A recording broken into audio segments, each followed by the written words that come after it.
When you get to be my age, you realize how tough getting old is. Everything just gets harder. Your body breaks down, your time is running out, and it's best just to accept it and make peace with it. Today is a fucking gift, and I refuse to waste it. When I turned 50, instead of conceding that I was halfway done with my life, I decided at that moment that I was going to live to 120. And every single day, I think and act like it.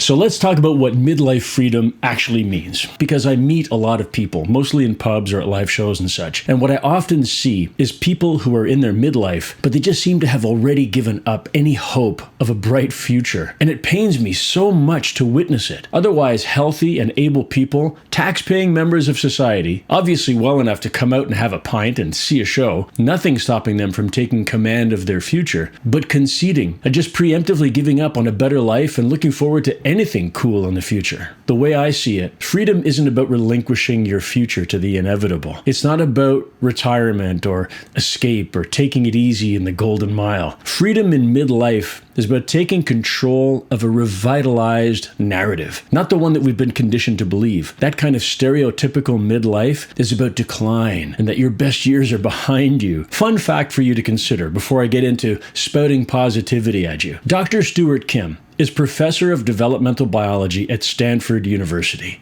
and he has publicly stated that the first person to live to 200 years old has already been born. So me, wholeheartedly expecting to live to 120 years old, it's not a fucking pipe dream. And the people that I meet who are bitching about their aches and their pains, when most of it is actually just a shitty state of mind, it makes me frustrated, even a little bit angry. And feel free to watch some other video about growing old with dignity, or keep watching this channel. And let's light some fire.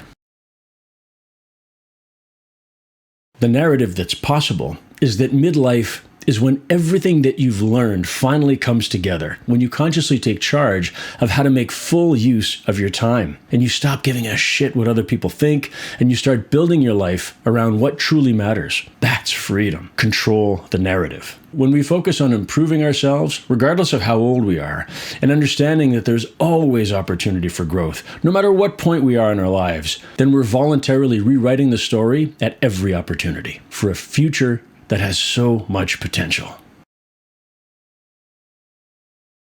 So this freedom that I'm talking about, it is fueled by discipline every day. There's no safety net. There's no guaranteed paycheck. There's no middle manager taking fucking attendance. It's all on you. And on the days that you don't feel like it, and we all know that those days happen, that's when discipline matters the most. Victim mentality is a killer on those days. I'm too old. It's too hard. I missed my chance. Other people have the advantage. That shit will bury you. And discipline is the weapon that we wield against that negative voice. The grind and the hard work are absolutely real, but when it's a choice and one that we're grateful for, that makes all the difference. And when I hear those people talking like they've already given up, I feel pity. I feel like they're stuck in their grooves on the same road that they've been driving for years, unwilling to even consider that they can change direction. And the deeper and the older that the grooves are in that well-trodden road, then the harder it is to turn and twist to get out of them. But once you get out of those grooves, it's open season and everything is possible. So maybe if you made it here to this point in the video,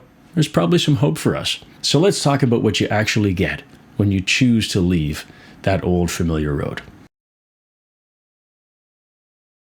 My daily life today, just over 3 years after quitting the corporate grind, goes something like this. Every morning I wake up grateful and excited, in a little bit of pain from whatever workout I did the day before, but ready to attack whatever is on the schedule. I actually look forward to the day ahead, even if it's a hard one. And in fact, whatever the most challenging part of my day will be, that stands out immediately when I wake up. And I envision myself completing it, moving past it, and already imagining what it'll feel like to get to the next cool thing that comes afterwards. That alone is worth so much to me, because I remember all too well what it was like to look past whatever that worst part of my day would be, only to see more of the same shit down that ugly, familiar, deeply grooved road. Definitely mornings are much more positive for me now. Mondays, for me, are the same as Fridays. There's no more Sunday doom, no more counting down the hours until the weekend. I love what I do every single day. Time feels sacred in a way that it never did before. Every day counts to me.